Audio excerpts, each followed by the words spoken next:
నువ్వేం మాట్లాడు. ఇప్పుడు ఇంకొక ఆయన వస్తాడు, నన్ను బూతులు తిడతా వస్తాడు. ఆ బూతులు అర్థం చేసుకోలేకుండా ప్రజలు అందరూ ఒకటే అనుకుంటున్నా, నాకు చేతగానట్టు బూతులు తిట్టలేదు. ఆ వల్గర్ లాంగ్వేజ్ నాకు రాదు. కఠినంగా మాట్లాడతాను, గట్టిగా ఉంటాను తప్ప ఇలాంటి తప్పుడు పనులు చేయడం నా జీవితంలో ఎప్పుడు చేయలేదు. తప్పుడు పనులు చేసి సమర్థించుకోవడానికి బూతులు తిట్టడం అంతకంటే నాకు రాదు. అది ఫ్రస్ట్రేషన్లో చేసే ఏదో పనులు.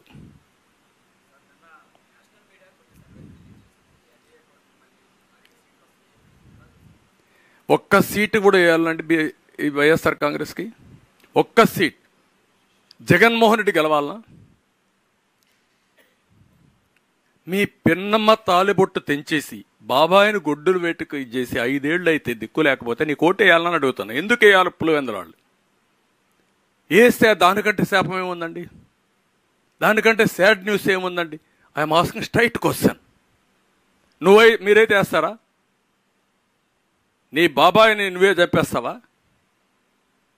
అందుకే నేను అడుగుతున్న రాష్ట్ర ప్రజానీకాన్ని ఎందుకు పెట్టుకున్నాం పోతా అంటున్నారు. రాష్ట్రాన్ని కాపాడడానికి, భావితరాల భవిష్యత్తు కోసం.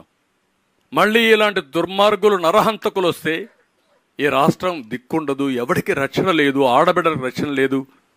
ఎక్కడ చూసినా గంజాయి, లిక్కరు, రౌడీజం, డబ్బులు, కబ్జాలు, ఆస్తులకు రక్షణలా, మానానికి శీలానికి రక్షణలా, ఆడబిడ్డలకు రక్షణలా, ధైర్యంగా రోడ్డు మీద తిరిగి వస్తాం ఇంట్లోకని నమ్మకంలా.